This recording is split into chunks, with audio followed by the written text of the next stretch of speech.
হলুদের গুঁড়ো, মরিচের গুঁড়ো, স্বাদ মতো লবণ সব কিছু একসাথে দিয়ে আমি মাংসগুলোকে খুব সুন্দর করে মাখাবো। মাখানোর পরে আমি মাংসগুলোকে তেলের মধ্যে ভেজে নিব। আসসালামু আলাইকুম, সবাই কেমন আছেন? আলহামদুলিল্লাহ, আমরা সবাই ভালো আছি। প্রতিদিনের মতো আজকে একটি রান্নার রেসিপি নিয়ে আসছি। আজকে আমি কড়াই চিকেন রান্না করব। তো মাংসগুলোকে ভাজা শেষ করলাম, এখন আলুগুলোকেও ভাজবো। আলু আমি হালকা করে ভেজে তুলে নিব। তারপর আলু ভাজা তেলের মধ্যে টমেটো আর পেঁয়াজ দিয়ে দিব। টমেটো পেঁয়াজ দিয়ে এটাকে একটু লাড়া দিব। তারপর আমি এখানে বাদাম বাটা দিব, আদা বাটা দিব, রসুন বাটা দিব।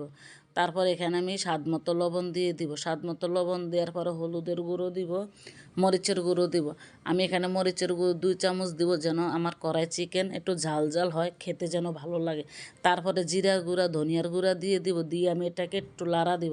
একটু লাড়া দেওয়ার পর এখন আমি মাংস আর আলু একসাথে দিয়ে দিব। দিয়ে দুটোটাকে আমি একসাথে কষাবো। একদম ভালো করে কষানোর পরে এখানে আমি টক দই দিয়ে দিব। এখানে আমি টক দই 3 চামচ দিব। টক দই দিয়ে আমি মাংসগুলোকে আবার কষাবো। মাংসগুলোকে একদম ভালো করে কষিয়ে নিব। কষানোর পরে আমি মাংসর মধ্যে এখন পানি দিয়ে দিব। পানিটা দেওয়ার পর আমি এটাকে আবার একটু লাড়া দিব। আবার একটু লাড়া দেওয়ার পরে তারপরে যখন বলক আসবে, বলক আসার পর আমি এটাকে আবার একটু লাড়া দিব। আবার একটু লাড়া দেওয়ার পর মাংসর মধ্যে এখন আমি স্বাদ মতো লবণ দিব। স্বাদ মতো লবণ দেওয়ার 10 মিনিট পরে আমি মাংসর মধ্যে ভাজা জিরার গুঁড়া দিব। ভাজা জিরার গুঁড়া দেওয়ার পর এখানে ধনিয়া পাতা দিয়ে তা আমি কড়াই চিকেন নামিয়ে নিব। তো সবাইকে আল্লাহ হাফেজ।